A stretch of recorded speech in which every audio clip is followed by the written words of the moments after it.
Okay, so in this phase we are going to discuss functions in Dart programming.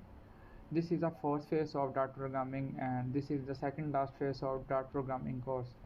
So here for now we have discussed total three phases of Dart, and in that cases we have discussed how to write first code in Dart programming, and then we did discuss uh, how to use data types in Dart programming, and what are the data types so we have available in Dart, and then we discuss the control flow structure in Dart programming.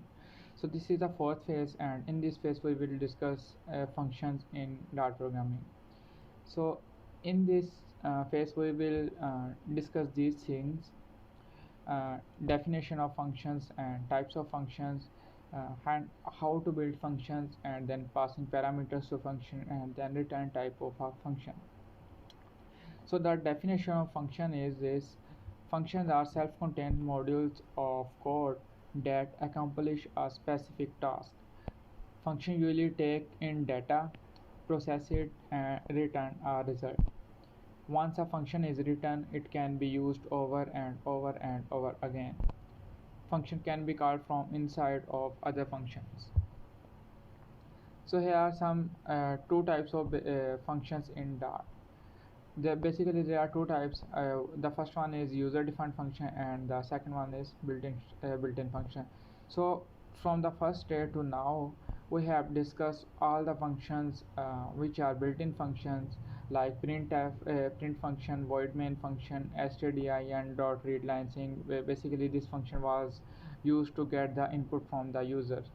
So currently now we are going to discuss the user defined function. So user defined function are those functions which created by user on. So you can create any kind of function. It's up to you what kind of function you are going to create. So there can be any kind of function. You can use function according to your choice, according to your choices.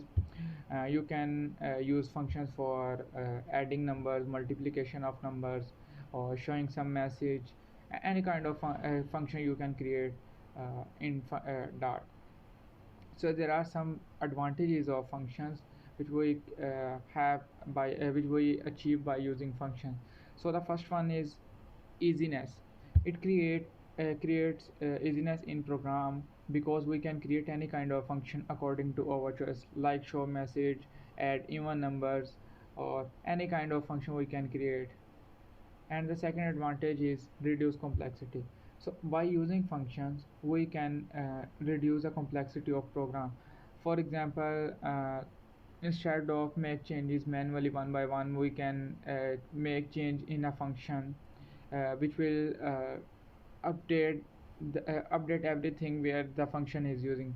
uh, in simple words, if in manually we create a program for printing the message.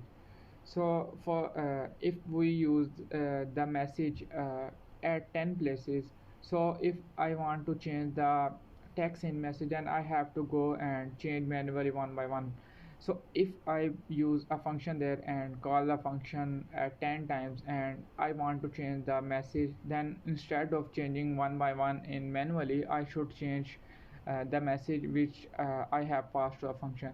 So in this way it reduces the complexity of program. So the third one is readability. It can increase readability of program. So by using function, the readability of programs has been increased.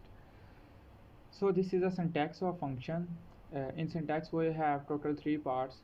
The first part is return type. Return type and can be any kind of. It can be void, it can be string, it can be integer, double, or boolean.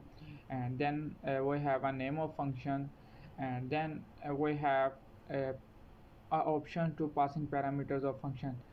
It's up to you. You are using optional parameters or required parameters, then the body of function, and then return value.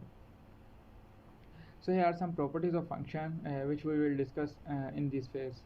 So the first one is how to define a function, and the second one is after defining a function, how to call a function in program, and then returning a function, and then passing optional parameters, and then required parameters.